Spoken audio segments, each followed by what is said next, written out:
সালামু আলাইকুম রহমতুল্লাহ। প্রিয় শিক্ষার্থীরা, স্পেশালি আমার নবম শ্রেণীর শিক্ষার্থীরা, আশা করি আপনারা সবাই ভালো আছেন। আপনাদের এই অ্যাসাইনমেন্টের মাধ্যমে, অর্থাৎ ষষ্ঠ সপ্তাহের অ্যাসাইনমেন্টের মাধ্যমে আপনাদের অ্যাসাইনমেন্টের কাজটা সম্পন্ন হবে।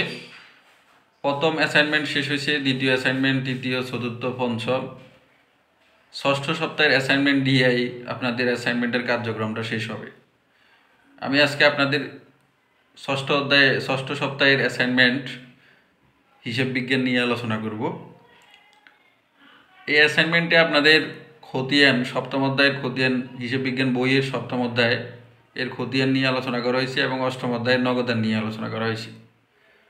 তো আমি অনেকের কাছে প্রশ্ন আছে, এই জন্য প্রশ্নটা আমি না লিখে সরাসরি আনসারে চলে গেলাম। তো খতিয়ান করার জন্য যে যে বিষয়গুলো দেওয়া আছে, উল্লেখ আছে আমাদের প্রশ্নের মধ্যে। প্রথমে নগদানের খতিয়ান করার জন্য বলছে এবং খতিয়ানটা করার জন্য বলছে চলমান জের ছকে। তো আমরা চলমান জের ছকে খতিয়ানটা করছি, আপনারা দেখে নেন। চলমান জের ছকের নগদান হিসাবের, এটা হিসাবের শিরোনাম। নগদান হিসাব যে হিসাবটা লিখলাম সেটা হচ্ছে হিসাবের শিরোনাম। এরপরে ডান পাশে হিসাবের কোড নম্বর, ডান পাশে আমাদের হিসাব কোড নম্বর লেখা লিখতে হবে। এরপরে আমাদের মনে রাখতে হবে চলমান জের ছকে টাকার গড় থাকে 60টা, আর এখানে লিখতে হয় তারিখ, বিবরণ, জাবেদা পৃষ্ঠা, ডেবিট টাকা, ক্রেডিট টাকা, উদ্বৃত্ত বা জের। উদ্বৃত্ত বা জেরের দুই ভাগে ভাগ করছে, একটা ডেবিট টাকা আর একটা হচ্ছে ক্রেডিট টাকা। আমি আগেই বলছি যে চলমান জের ছকে টাকার গড় 4টা। তো এখানে অঙ্কটা যে প্রশ্নটা দেওয়া আছে সে প্রশ্নটা জুন 1। আমরা জানি খতিয়ানে হিসাবের উল্টোটা হয়, অর্থাৎ নগদান হিসাব ডেবিট, মূলধন হিসাব ক্রেডিট। যেহেতু নগদান হিসাবটা করার জন্য বলছে, আমরা নগদানের বিপরীতে লিখব মূলধন হিসাব। মূলধন হিসাব বাবদ 50,000 টাকা, জুন 1। এরপরে জুন 10 দেনাদার হিসাব 1 লক্ষ টাকা। এরপরে জুন 20 মূলধন হিসাব 20,000 টাকা। আমরা উদ্বৃত্তটা এইভাবে নির্ণয় করতে পারি, 50,000 50,000 যেভাবে আছে এভাবে হবে। 50,000 আর 1 লক্ষ যোগ করছি, 1,50,000।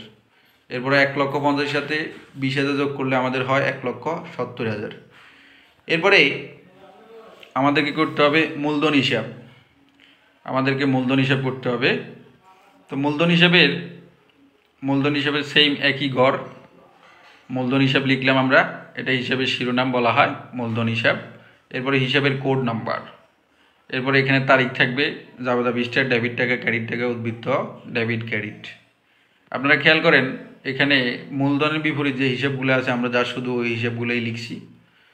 তারিখ লিখলাম, তারিখের করে 2020 ইং জুন 1 নগদান হিসাব, যেহেতু মূলধন ক্রেডিট এই জন্য ক্রেডিটের করে টাকাটা লিখলাম। এরপরে জুন 20 নগদান হিসাব 20,000 টাকা আমরা লিখলাম। 50 আর 20 যোগ করলে হয় 70,000 টাকা, আমরা এই টাকার পরিমাণটা লিখলাম। এরপরে আমাদেরকে যে কাজটা করতে হবে সেটা হচ্ছে পরবর্তী স্টেপে বলছে বিক্রয় হিসাব নির্ণয় করার জন্য, অর্থাৎ বিক্রয় হিসাবের খতিয়ান করার জন্য বলছে। তো আমরা বিক্রয় হিসাবের খতিয়ানটা করলাম, বিক্রয় হিসাব লিখলাম, এটা হিসাবের শিরোনাম। ডান পাশে হিসাবের কোড নম্বর লিখলাম, তারিখ, বিবরণ, জাবেদা পৃষ্ঠা, ডেবিট টাকা, ক্রেডিট টাকা। তো বিক্রয় হিসাব শুধু একটাই আছে, বিক্রয়ের বিপরীতে আমরা জানি দেনাদার।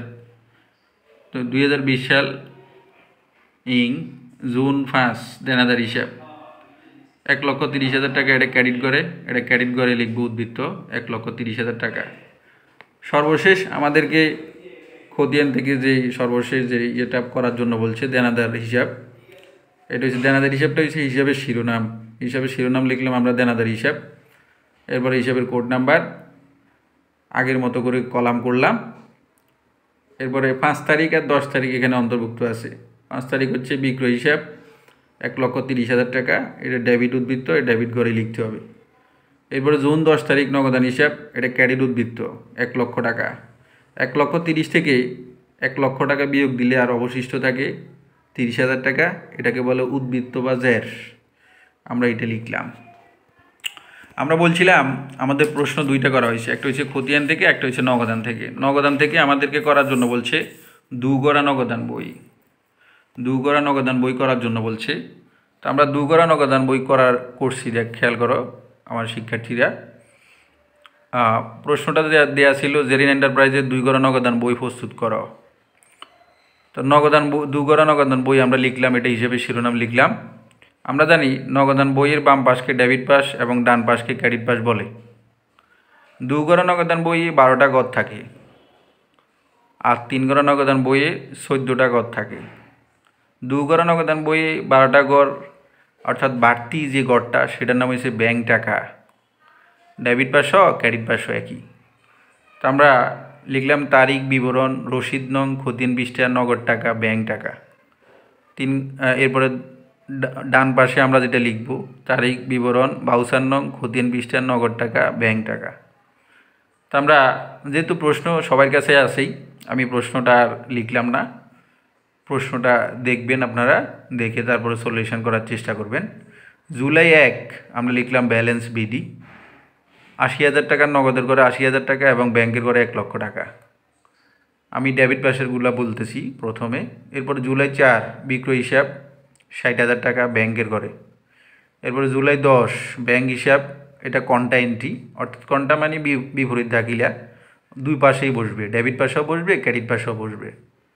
তো আমরা দুপাশে লিখলাম, একবার লিখব ডেবিট পাশে নগদের করে, আবার ক্রেডিট পাশে এটা ব্যাংকের করে হবে। এরপরে জুলাই 20 প্রাপ্য বিল হিসাব 50,000 টাকা। এরপরে আমরা ক্রেডিট পাশটা করব 2020 জুলাই 2 ক্রয় হিসাব 20,000 টাকা। এরপরে জুলাই 10 নগদান হিসাব, এটা যেহেতু কন্টা এন্ট্রি আমরা লিখলাম। এরপরে জুলাই 15 আসবাবপত্র হিসাব 40,000 টাকা। জুলাই 25 পাওনাদার হিসাব 20,000 টাকা। জুলাই 31 ব্যালেন্স সিডি, অর্থাৎ যেই পাশে ডেবিট পাশে টাকার পরিমাণ বেশি হলে ডেবিট পাশের টাকার পরিমাণ থেকে ক্রেডিট পাশের টাকার পরিমাণটা আমরা বিয়োগ দেব। বিয়োগ দিয়া যে টাকাটা থাকবে ওই টাকাটা আমরা লিখব। তা আমরা বিয়োগ দিয়ে দেখলাম ডেবিট পাশের টাকার পরিমাণটা বেশি, তা আমরা ডেবিট পাশের টাকার পরিমাণটা লিখলাম 1,05,000। এরপরে 2,10,000। 1,05,000 থেকেই ক্রেডিট পাশের নগদ টাকাটা বিয়োগ দিলাম। বিয়োগ দেওয়ার পরে যেটা অবশিষ্ট থাকবে সেই টাকাটা আমরা লিখব। এরপরে আমাদের যে কাজটা করতে হবে সেটা হচ্ছে ব্যাংকের ঘরে ব্যাংকের টাকার পরিমাণটা আমরা লিখব। ব্যাংকের টাকার পরিমাণটা লেখার পরে আমরা ব্যাংকের ক্রেডিট পাশের ব্যাংকের টাকাটা বিয়োগ দেব। বিয়োগ দেওয়ার পরে যেটা অবশিষ্ট থাকবে সেটাই আমরা লিখব। লেখার পরে আমরা দেখলাম যে আমাদের জুলাই মাস শেষে আগস্টের 1 তারিখ, আগস্ট 1 ব্যালেন্স বিডি ডেবিট পাশে 85,000 টাকা এবং ব্যাংকের ঘরে 1,25,000 টাকা। আমরা এই টাকাটা লিখলাম। এটার মধ্য দিয়ে আমরা আমাদের হিসাবটাকে ক্লোজ করলাম। এই ছিল আপনাদের ষষ্ঠ সপ্তাহের নবম শ্রেণীর হিসাব বিজ্ঞানের সলিউশন।